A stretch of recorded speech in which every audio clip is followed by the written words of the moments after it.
Now what is fungi? Fungi क्या होते हैं? दीज आर स्मॉल और बिग ऑर्गेनिज्म। ये छोटे जानदार भी हो सकते हैं, बड़े जानदार भी हो सकते हैं, यानी ये डिपेंड करते हैं। यूनिसेलुलर भी हो सकते हैं, मल्टीसेलुलर भी हो सकते हैं, यानी ये एक सेल से भी उनका वजूद हो सकता है, और या ये एक से ज्यादा के सेल से भी मिलकर बने हो सकते हैं।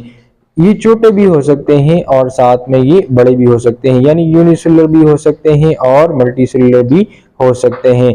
सम फंजाई मेक अस सिक। कुछ ऐसे फंजाई भी होते हैं जो कि हमें बीमार करते हैं और हमारे वजूद के अंदर, एनिमल बॉडी के अंदर डिफरेंट टाइप ऑफ डिजीज को ये काज करते हैं। बास फंजाई ऐसे भी होते हैं जो कि बीमारियों को काज करेंगे। इसके साथ इट हेल्प इन डिकम्पोजिशन। ये डिकम्पोजिशन के प्रोसेस में हेल्प करते हैं, यानी ये मुर्दा चीज़ों को खाता है, उसको ख़त्म करता है। जो भी प्लांट्स मर जाते हैं, जो भी एनिमल मर जाते हैं, तो इसके ऊपर फंजाई अटैक करते हैं और इसके डिकम्पोजिशन के प्रोसेस में ये इन्वॉल्व हैं। नाउ बच्चों, व्हाट इज डिकम्पोजिशन? अब डिकम्पोजिशन का प्रोसेस कौन सा प्रोसेस है?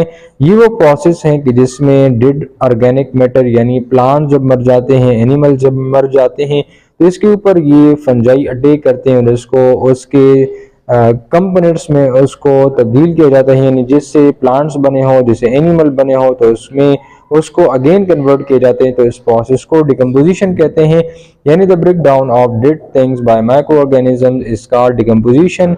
जिसमें ब्रेक डाउन का प्रोसेस होगा उन तमाम चीज़ों का जो कि डेड हो चुके हो bye micro organism. Micro organism इसमें आएंगे और इसके डिकम्पोजिशन का प्रोसेस को कराएंगे।